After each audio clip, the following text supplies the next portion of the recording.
Injil itu Al-Quran, Taurat Al-Quran, Zabur Al-Quran, semua kumpulan kitab yang dibawa para nabi. Itulah namanya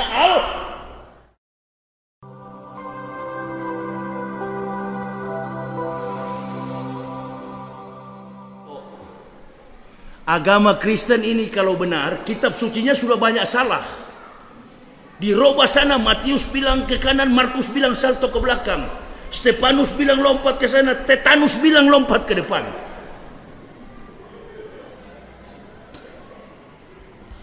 Saya punya bukti kepalsuan Bible itu. Silakan kalau orang Kristen mau bantah. Kok nggak dibantah-bantah sampai sekarang? Palsu semua ini kitab. Ini bukan Injil, ibu bapak yang salah ngomong. Injil itu Al-Quran, Taurat Al-Quran, Zabur Al-Quran, semua kumpulan kitab yang dibawa para nabi. Itulah namanya Ada nggak cerita Nabi Adam di Al-Quran? Saya mau tanya. Berarti peristiwanya, historiknya, secara tematis, secara tekstual, secara kompetensi, kemampuan historik sejarahnya, bisa nggak dibantah kalau Al-Quran bercerita tentang Adam? Di mana sebuah disertasi dibuat, hadirnya para profesor doktor di dunia ini, disertasinya di atas langit ada langit. Setiap profesor temuannya selalu berubah-ubah. Setiap perkembangan zaman terjadi pergeseran nilai kemampuan manusia berpikir dan menilai. Al-Quran tidak pernah berubah. Dari semenjak sebelum 1 Hijriah sampai saat ini, Al-Quran tetap stabil. Cuma terjemahnya berubah. Kenapa?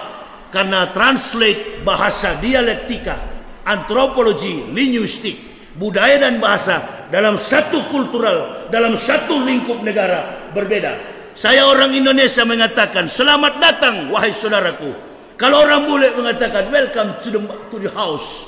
Selamat datang di rumahku, welcome. Enjoy yourself at home. Anggaplah ini rumahmu. Kalau kita bahasa Indonesia, anggaplah ini rumahmu. Panjang sekali terjemahnya. Kalau orang bule, enjoy yourself at home. Kita suguhkan kopi, kita bilang kepada dia, enjoy your coffee, enjoy your tea, enjoy your milk. Kalau kita bilang please drink, itu kepada kambing. Kadang-kala orang bule, kita pikir orang bule ketawa kalau kita bilang, Mister please your coffee. Wah, dia anggap saya ini kambing. Bukan begitu bahasa santun. Ada etika-etika bahasa yang telah ditetapkan dalam sebuah struktur bahasa yang santun. Nah, maksud saya, Al-Quran tak perlu diajar. Kesantunan, ancaman, siksaan, bahkan kasih sayang Allah, janji-janji yang abadi, tertuang dengan bahasa yang keras, bahasa yang santun, bahasa yang tidak pernah abu-abu. Nah, jadi kan orang bilang Ustadz Yahya itu keras. Bukan keras. Saya mengikuti apa yang Al-Quran katakan. Kalau tadi saya bilang orang Kristen kafir karena dia mentuhankan Nabi Isa selain Allah. Nah, itu Bapak Ibu dengar. Kalau orang Kristen lapor jangan ke polisi. Lapor kemana? Lapor kepada Tuhan mereka yang namanya Yesus, yang bukan Isa. Joni yang ada di kampung ini, apa namanya ini? Vietnam Selatan, Bangkok Timur ini ya. Apa namanya ini? Rantau Petai. Tambusai. Joni yang di Tambusai Utara pasti beda dengan Joni yang ada di Tambusai Selatan. Nabi Isa tidak ada yang serupa dengan beliau. Nabi Isa cuma satu dan tidak mampu diserupakan dalam bentuk secara antropos. Tidak mampu Nabi Isa divisualisasikan. Ini masjid sering bikin maulud enggak? Sering bikin maulud enggak? Kalau bikin maulud, bikin spanduk berarti kan? Ada enggak spanduk Nabi Muhammad yang masih bayi digendong? Bullshit. Ada tidak? Jawab dulu. Soalnya di internet ini kan, di YouTube ini, satu goblok masalah Kristen, satu juga goblok masalah yang ada cuma baku singgung. Makanya saya nggak pernah tanggapi itu kafir-kafir menghina saya, karena bukan kelas, jauh langit daripada bumi. Lawan saya itu Paul Yonggi Cho, Nah itu lawan saya. Dewan Gereja Dunia, Sekjen dan Ketua Dewan Gereja Dunia, itu yang lawan saya. Kalau cuma tikus-tikus kafir di Indonesia ini, Allah.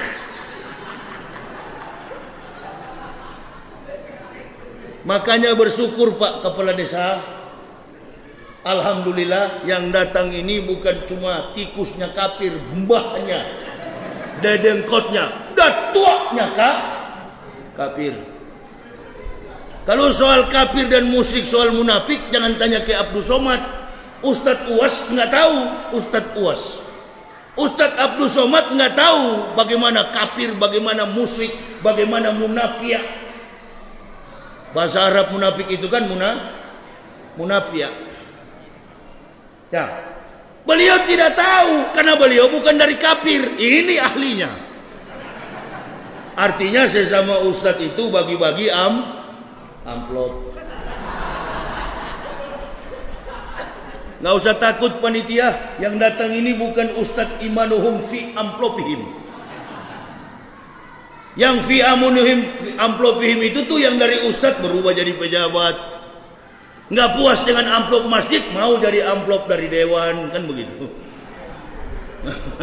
Pakai spanduk lagi di luar.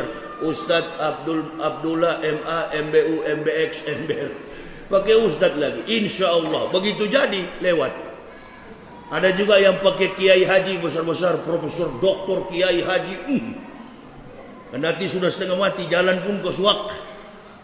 Ini nih, apa ini? Kebanggaan kita sebagai umat Islam, bangga kita.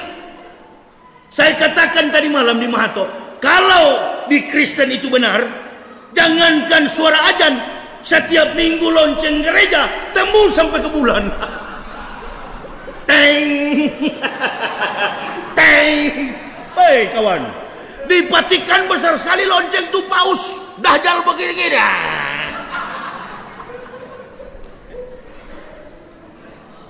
Besok pagi saya bawa bini anak kembali ke Kristen lagi. Kalau ada astronot Kristen mendengar suara lonceng, teng, teng, oh besok pagi. Nggak usah lama-lama, balik lagi Ambo. Awak kembali lagi ke sana. Tapi sayang, sejuta sayang, sampai hari ini tidak ada suara lonceng sampai ke bulan. Kawan, kalau mau kaji kebenaran agama itu, jangan banding-bandingkan ayat, letterlets, nggak boleh. Membagikan sebuah kebenaran itu harus dengan pemahaman axiology, etika, logika, estetika. Logika orang Islam apa? Logika orang Islam apa? Logika orang Islam, teori Al-Quran. Logika orang Kristen apa? Bible, Old Testament and New Testament. Perjanjian lama dan perjanjian baru. Bukan Injil. Injil adalah kitabullah, Quran. Mana surat Injil? Itulah surat yang berjudul ibu kandungnya Al-Masih. Siapa dia? Quran surah 19 Maryam. Itu Maryam itu, Bu, dalam sejarah wanita yang hanya menyulam kain. Kerjaannya setiap hari menyulam kain. Hari berganti hari, minggu berganti minggu, bulan berganti bulan. Maryam mulai merasakan kelainan di dalam fi qararin makin. Kandungan rahimnya sudah terasa lain. Lalu Maryam lari meninggalkan kampung halamannya karena Maryam mengetahui bahwa dirinya dalam keadaan hamil. Sampai hari ini masih berlaku di Israel agama Yudaisme. Israel itu agamanya Yudaisme sekarang ini. Kitabnya Talmud. Kitabnya Talmud. Agama Yahudi dalam etika keagamaan mereka, akhlak agama mereka, kalau ketemu anjing rajam dengan batu karena anjing dianggap najis. Kalau ketemu orang kusta, rajam dengan batu karena dianggap najis. Kalau ketemu wanita hamil tanpa suami, rajam juga dengan batu sampai mati. Jadi ada 3 hukum rajam di Israel. Kebetulan Maryam hamil tanpa suami. Bayangkan itu, Bu. Kekuasaan Allah. Kata Al-Quran, Isa ibnu Maryamah Rahulillahi wa kalimatullah. Isa anak Maryam ditiupkan dari ruh dan dialah kalimatullah. Berarti Injil itu dalam bentuk kitab atau dalam kata-kata? Dalam kata-kata Nabi Isa. Nah, pertanyaan saya kepada ibu bapak, khususnya kepada ibu-ibu, boleh nggak ibu-ibu seperti Maryam bangun pagi langsung hamil? Boleh nggak, Bu? Boleh, tapi ente mesti ada suami, dipompa dulu baru hamil. Nabi Isa dilahirkan tanpa proses biologis, tanpa konotasi seks, tanpa hubungan antara laki dan perempuan. Di kitab Kristen mengatakan begitu, dalam perjanjian baru New Testament, di Al-Quran juga mengatakan begitu, tanpa konotasi seks. Masih sama nih kedudukan ini. Nah, begitu Maria menghindar diri, hakim pengadilan agama pada waktu itu bernama Kayafas, orang Yahudi. Raja di Yudea pada waktu itu, di Yahudi, namanya Herodes. Wali kota yang ada di Yudea, wali kota Yerusalem itu namanya Pontius Pilatus, orang Romawi. Karena Romawi menduduki Yerusalem tahun 60 sebelum Masehi sampai 6 Masehi, Al-Masih lahir 6 sebelum Masehi. Di bawah pemerintahan Pontius Pilatus, orang Romawi. Siapa yang menyunat Nabi Isa? Yang menyunat Nabi Isa adalah Ananias. Yang mengurus, yang menyusui bayi yang bernama Isa adalah perempuan bernama Safira. Sejarah ini banyak orang Kristen nggak tahu. Nabi Isa disunat umur 8 hari. Coba perhatikan, tanya sama orang Kristen, betul nggak Nabi Isa disunat? Saya pernah ceramah di Sulawesi, ada yang protes sampai lapor ke polisi. Ini Pak Yahya ini bohong. Dia bilang katanya Tuhan kami disunat. Oh, bohong bagaimana? Saya menyampaikan sesuai data. Saya tidak suka dengan kemampuan ilmu yang tidak berdasarkan referensi keilmuan, yang tidak ilmiah. Islam ini agama ilmiah. Segala sesuatu yang diceramahkan oleh ustadz, mubalik, buya, kiai, bahkan habaib, semua referensinya berdasarkan Quran dan hadis. Nggak boleh di masjid begini, nggak ada tuh bohong-bohong. Semua berdasarkan data. Saya bilang coba buka kitabmu, jangan buka di Al-Quran. Al-Quran kamu nggak percaya.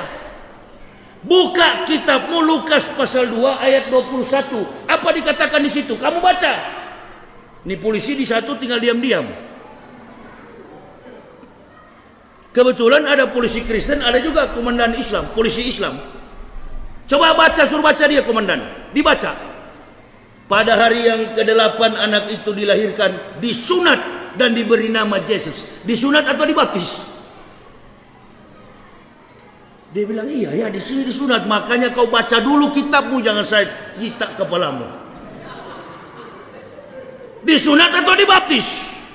Dia bilang di sini disunat. Nah, kenapa kau tidak sunat?